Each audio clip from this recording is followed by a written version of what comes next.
Welcome to part 2 of the 35mm focal length for the SLR Lounge Canon Lens War series. Now, since we had a total of 8 lenses in this focal length grouping, the first part we compared just the 35mm primes. And in this video, we're going to be reviewing the 6 different zoom lenses that covered the 35mm focal length.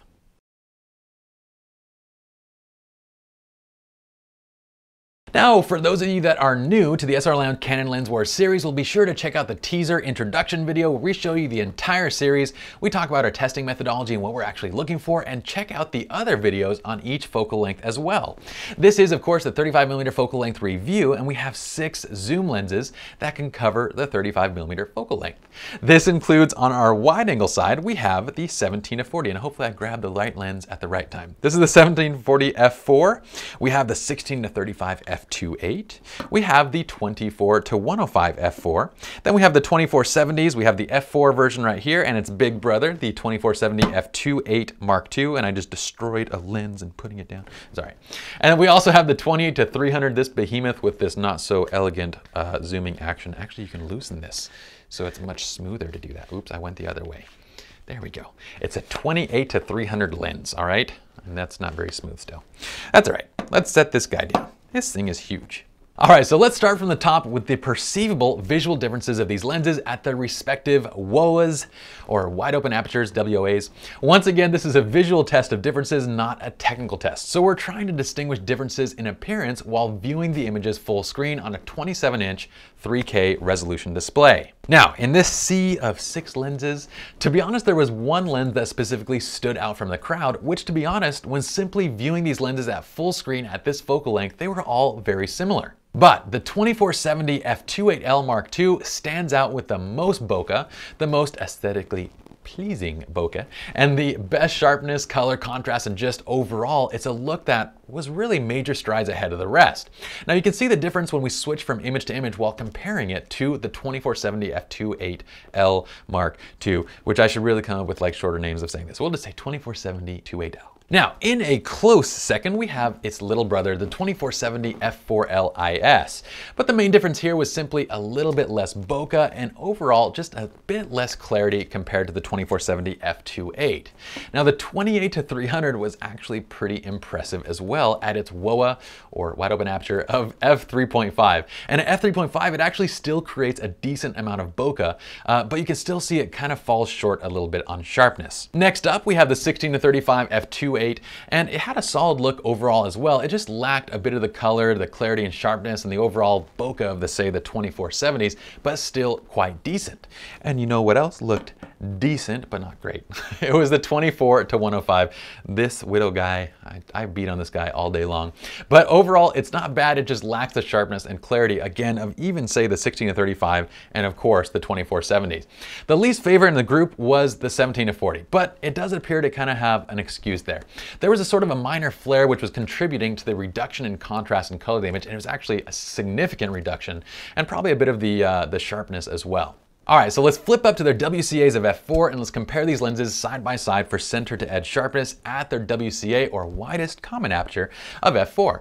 Now, once again, we have the 24-70 f2.8 Mark II really was the leader, but not far behind is little brother, the 24-70 f4. These were the 2 best at the widest common aperture of f4.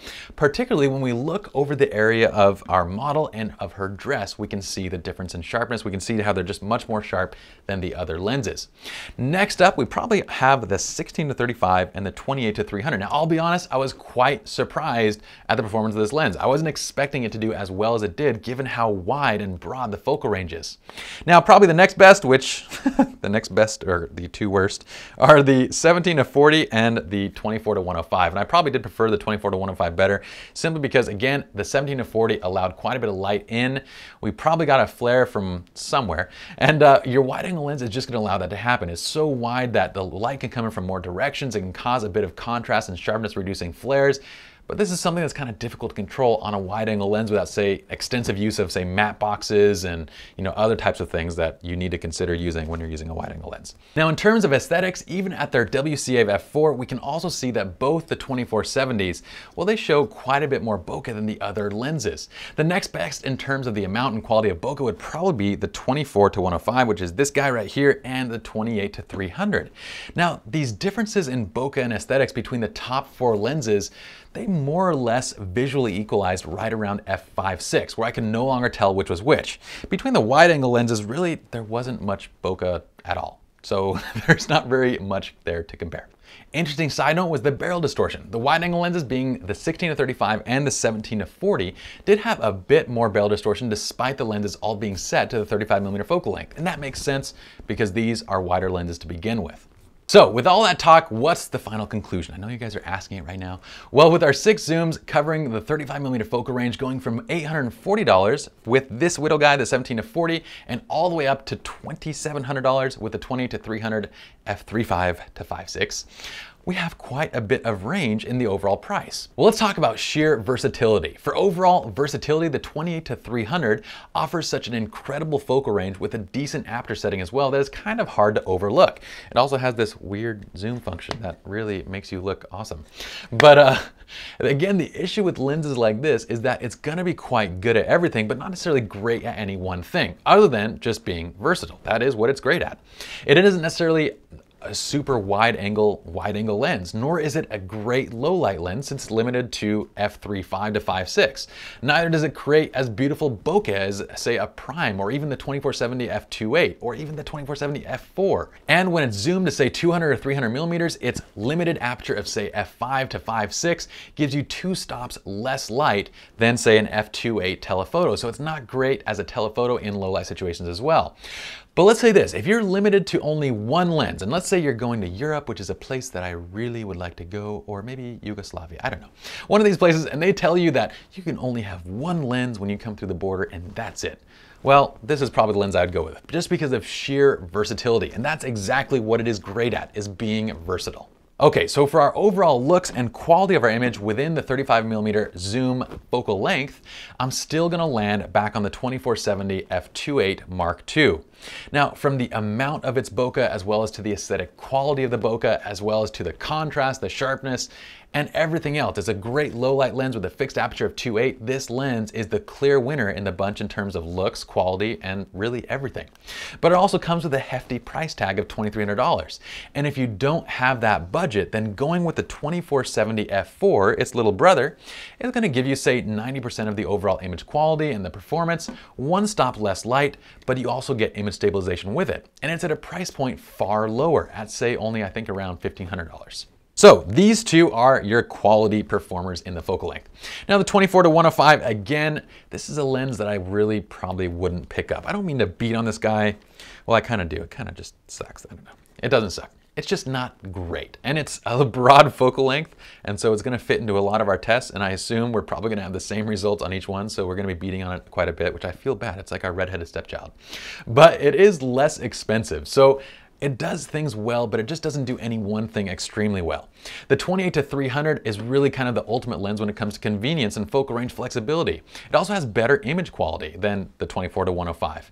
The 24-70 and the big brother at f2.8 and the little brother at f4, well, they have better image quality and aesthetics too than the 24-105. The wide angle lenses, well, they do wide angle better than the 24-105, and still the image quality is pretty awesome too. So the 24-105 kind of falls into this no man's zone, which in my books makes it kind of not worth the buy. Now, unfortunately, as far as wide angle lenses go, I'm putting these two kind of at the bottom of my, I don't know, the overall looks and aesthetic list in the 35mm focal range.